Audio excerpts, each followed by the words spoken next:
మునుగోడు ఉప ఎన్నికల ప్రచారంలో మాటల యుద్ధం హోరాహోరీగా జరుగుతుంది మాస్టర్ గారు. మీరు చెప్పండి, అసలు గెలిచే దమ్ము ఎవరికి ఉందంటారు? సార్ దుబ్బాకలో ఆయన బండి సంజయ్ గారు రీసెంట్గా గెలిచారు.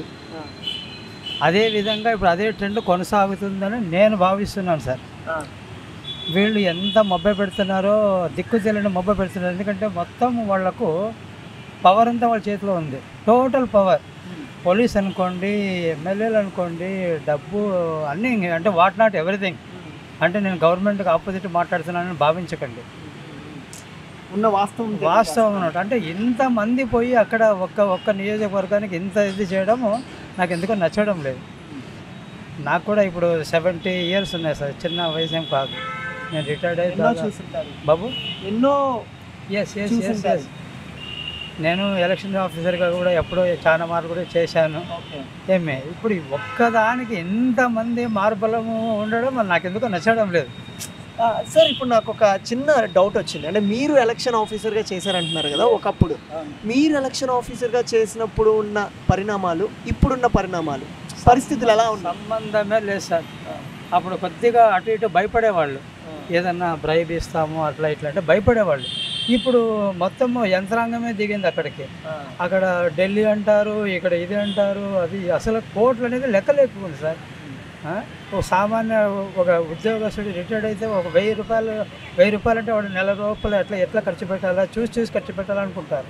ఇది కోట్లు అనేటప్పటికి మాకు అంతుపట్టడం లేదు ఈ కోట్లు అంటే.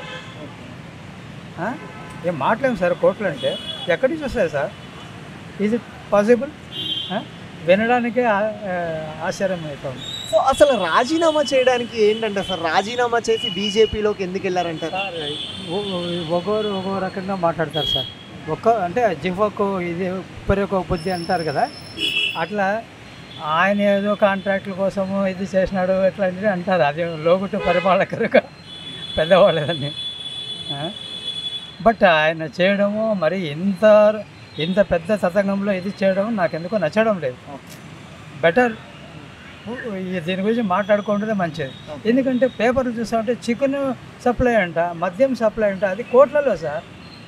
22 రోజుల్లో 60 కోట్లు 70 కోట్లు ఉంటాయి. ఏం అది కోట్లు అంట. అంటే మీరు ఒకసారి ఆలోచిస్తున్నారా? అంటే ఈ 70 సంవత్సరాల మీ జర్నీలో, అంటే 50 సంవత్సరాల మీ జర్నీలో, అంటే 18 సంవత్సరాలు మీకు ఓటు వచ్చిన కాడి నుంచి మీరు ఓట్లు వేస్తుంటారు, రాజకీయ నాయకులను చూస్తూ ఉంటారు. అసలు మరీ అంటే మందు, చికెను, మటను ఇలాంటి పరిస్థితులకి వస్తుంది, తెలుగు ప్రజలకి ఇలాంటి పరిస్థితి వస్తుందని ఎక్స్పెక్ట్ చేశారా? ఎవరైనా ఊరికే తేరగా వస్తుంది అంటే అది అంటారు కదా, ఫెనైల్ కూడా తాగుతారని. మన ఏపీలో ఇంకా దారుణం ఏపీలో దారుణం. ఒక రోడ్డు సరిగ్గా లేదు, ఒక ఏది సరిగ్గా లేదు. ఏదో మాట్లాడితే వాడిని జైలు అంటారు, కేసు లేదు, నథింగ్. ఇక్కడ చూస్తే ఇక్కడ అన్నీ బాగానే ఉన్నాయంటారు. బట్ సింగిల్ ఫ్యామిలీ పాలన. ముందు అదేమి దాన్ని ఏమంటారు సార్, బంగారు కొండ ఇట్లా పెట్టారు చేతిలో, అంటే డివైడ్ అయినప్పుడు. ఇప్పుడు అప్పుల తెలంగాణ 2 స్టేట్స్ అని మారు మోగుతూ ఉంది. షేమ్ కదా మనుషులకి. అరే ఉండేది అదని చక్కబెట్టుకోవాలా, చక్కగా ఉండాలా, దేశాన్ని కాపాడుకోవాలా, రాష్ట్రాన్ని కాపాడుకోవాలనేది పోయి అంటే టీఆర్ఎస్ పక్కన బీఆర్ఎస్ అయిపోయింది. ఇప్పుడు అదే ప్రశ్న సార్, నేను ఇప్పుడు అదే అడుగుదాం అనుకున్నా. బంగారు తెలంగాణ అని ఎంతో ఒక గొప్ప అందమైన పేరు పెట్టారు, చాలా బాగుంది. అలాంటి బంగారు తెలంగాణ టీఆర్ఎస్ తెలంగాణ పార్టీ అక్కడి నుంచే వచ్చింది.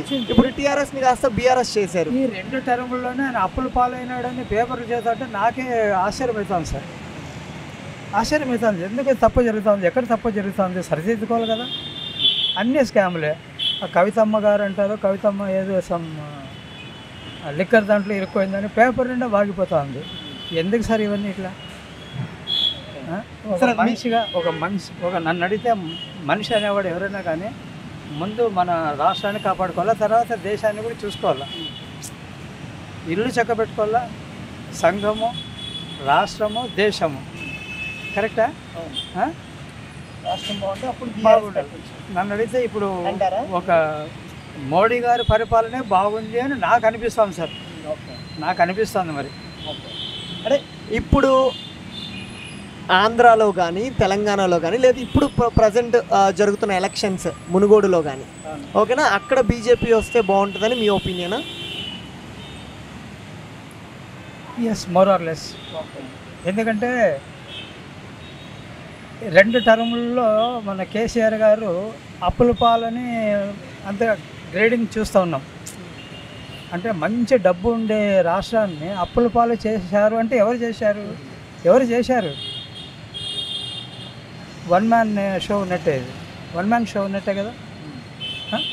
కాబట్టి నన్ను అడిగితే కొద్దిగా ఇంకో టర్మ్ వేరే వాళ్ళు వస్తే దాన్ని ఏమైనా చక్కదిద్దొచ్చేమో నా ఉద్దేశం. అంటే కాంగ్రెస్ మీద మీ ఒపీనియన్ ఏంటి? Zero sir, zero. అది నన్ను అడిగితే రాకూడదు. ఇప్పుడు మామూలుగా ఉమ్మడి రాష్ట్రం ఉన్నప్పుడు 2 తెలుగు రాష్ట్రాలు ఉన్నప్పుడు అప్పుడు జనాలకి తెలివి లేదు, అంత జ్ఞానం లేదు, విశ్లేషణ లేదు. ఎందుకనండి చెప్పండి, ఎందుకు విశ్లేషణ లేదు అంటే ఎందుకు బిగినింగ్లోనే రాంగ్ స్టెప్ అయింది. అది ఎక్కడ మన నెహ్రూ గారి నుంచే రాంగ్ స్టెప్ అయింది. పటేల్ గారు వాళ్ళు వీళ్ళంతా ఉంటారు కదా, అక్కడ రాజకీయాలు జరిగి అక్కడ ఏదో ఆయన అయ్యి మళ్ళీ ఇక జమ్మూ కాశ్మీర్కి ఇంకో ఆయన అయ్యి అంతా ఇది అన్నదమ్ముల్లాగా అయిపోయింది. అంటే నువ్వు ఇది తీసుకో, నువ్వు ఇంకొకటి తీసుకో, నువ్వు పరిపాలించుకో. అప్పుడప్పుడే నీకు దేశము స్వతంత్రం వచ్చింది కదా, జనాల్లో ఎవరికి ఏమీ తెలిసేట్టు లేవు, అప్పుడు లేవు. సో ఫైనల్గా టీఆర్ఎస్లో కూడా తెలంగాణలో కూడా బీజేపీ జెండా ఎగిరితే ఈ రాష్ట్రం బాగుపడిద్దని. అప్పులు ఇచ్చేశారు కదా, బంగారు తెలంగాణ అంటే మంచి నిండుకుండా ఉండే దాన్ని ఇట్లా ఎందుకు జరిగింది విశ్లేషణ చేసుకోవాలంటే దానికి ఆన్సర్ ఏంటి? నెక్స్ట్ ఏదో కొద్దిగా వేరే గవర్నమెంట్ ఏదైనా మారితే కొద్దిగా ఏమన్నా బాగుపడుతుందేమని ఒక ఆశ. అప్పుల నుంచి బయటపడాలనే ఉద్దేశం. కేసీఆర్ గారిని మళ్ళీ వాళ్ళ అసెంబ్లీని తిట్టుడు కాదు ఇక్కడ, అనే నా పర్సనల్ ఒపీనియన్ సార్.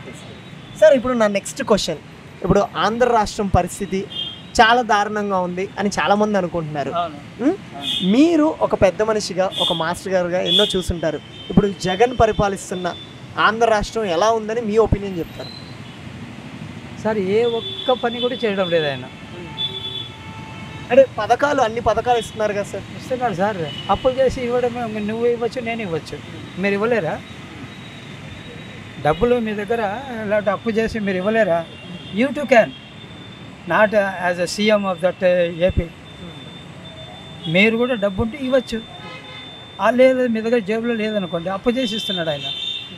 దాన్ని డెవలప్మెంట్ చేసి డబ్బుని సంపాదించి ఇస్తే దాన్ని గొప్పతనం అంటారు. నేను కరెక్ట్ అని నేను భావిస్తున్నాను ఈ విషయంలో. ఓకే, ఇప్పుడు సార్ అక్కడ చూస్తే ప్రధానంగా టీడీపీ, వైఎస్ఆర్సీపీ అండ్ జనసేన వెళ్ళింది. ఇప్పుడు జనసేన కూడా పోరాడుతుంది, జనసేన ప్రశ్నిస్తుంది.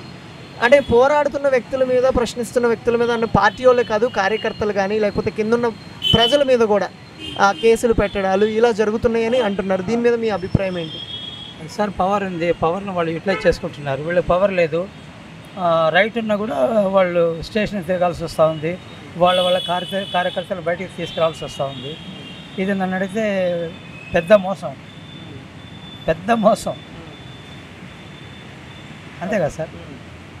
ఇప్పుడు నీ చేతిలో పవర్ ఉందని దాన్ని విచ్చలవిడిగా దుర్వినియోగం చేయరాదు. మరి చేస్తున్నారు అంటే మీరే దాన్ని విశ్లేషణ చేసుకోవాలి, ఎక్కడ మిస్టేక్ జరుగుతూ ఉంది అని. డబ్బు అందరికీ ఇవ్వడం అనేది పెద్ద ఈజీ సార్. సంపాదించండి, చూస్తాం. సంపాదించండి. ఇప్పుడు ఒక ఇంట్లో మీరే యజమాని అనుకోండి, మీరే యజమాని, వాడికి ఒక 10,000 20,000 శాలరీ వస్తుంది అనుకో, వాడు అంతట్లోనే చూసుకుంటాడా లేకుంటే ₹1,00,000 అప్పు చేస్తాడా? మళ్ళీ దాన్ని అప్పు ఎలా తీర్చాలి? ఇట్లా అప్పు చేస్తూ పోతుంటే వాడు దివాలా తీయడా? మన ఏపీ రాష్ట్రం కూడా అట్లా అవుతుంది. అంటే సంపాదన లేదు, దాని యొక్క ట్రిక్స్ ఎలా సంపాదించుకోవాలనే ఇది లేదనమాట. అంటే మరి 151 సీట్లు ప్రజలు ఏకగ్రీవంగా ఎన్నుకున్నారు. అంటే ఇంకా అపోజిషన్ పార్టీ లీడర్ అంటే ఎవరు లేకుండా ఎన్నుకున్నారు. అంటే ప్రజల నిర్ణయం తప్పంటారా మీరు? చాలా సార్, 100% తప్పు. మళ్ళీ అది ఏవిఎంలో మిస్టేకో అది కూడా అంటుంటారు కదా సార్. ఈవీఎంలు ఈవీఎంలు మిస్టేకో, మరి ఇంకా ఏం మిస్టేక్లో లేకుంటే చంద్రబాబు నాయుడు గారిని కింద పడేయాలనే మోడీ గారి ఉద్దేశంతో ఇలా జరిగిందో అది ఇంకా గాడు అదేనండి. అంటే మీరు లాస్ట్ ఇంకా 1 yearలో దిగిపోవాలనేటప్పుడు మీటింగ్లు పెట్టి పెట్టి పెట్టి మోడీ గారిని తిట్టాడు ఆయన. అది తప్పది. అన్ని 4 ఏళ్ళు కలిసి ఉండి మళ్ళీ మోడీ గారిని తిట్టడం అంటే ఆయన చేసిన తప్పే కదా. మళ్ళీ ఆయన్ని కక్ష కట్టి తీసేశారో ఏమో తెలియదు. ఓకే, ఒకవేళ అలా తీస్తే మోడీ గారు చేసిన తప్పే అంటారా? ఒకవేళ అలా జరుగుంటే తప్పే. జరగకోకుండా ఉంటుందని నేను ఆశిస్తాను. ఎందుకంటే ఈవీఎంలు అని పేపర్ నుండి అప్పుడు మోగాయి. అంటే నాకుండే నాలెడ్జ్లో చెప్తాను. సరే, ఇప్పుడు మామూలుగా యువతలో కానీ చూసుకుంటే పవన్ కళ్యాణ్ లాంటి ఒక మంచి వ్యక్తో, లేకపోతే వీళ్ళు తిడుతున్నట్టు 3 పెళ్ళిళ్ళు చేసుకునే వ్యక్తో, లేకపోతే ఆయన చేసిన సామాజిక సేవ చేస్తున్న పాపం ఆయనను ఎవరెవరు పర్సనల్ అవి ఇక్కడ దేవుడు సార్. అవును, మీరు చాలా యంగ్, మీరు కూడా 3 పెళ్ళిళ్ళు 4 పెళ్ళిళ్ళు అని ఆయన దూషించారు. అది అసలు ఎక్కడ ప్రస్తావించారు. ఎందుకంటే అది పర్సనల్ లైఫ్ సార్. ప్రతి పర్సనల్ లైఫ్లో ఎవరు వాళ్ళకి ఉంటాయి. ఎవరికి ఇంకా ఎన్ని ఉన్నాయో తెలుసుకోకుండా 100 మంది కూడా ఉండొచ్చుగా. చాలా రాజకీయ నాయకులకి ఉన్నాయి బయటపడవు సార్. ఇది ఏదో పాపం ఆయన నిజాయితీగా పెళ్లి చేసుకున్నానికి ఆయన 3 పెళ్ళిళ్ళు 4 పెళ్ళిళ్ళు ఎత్తి పరచడం మంచిది కాదు.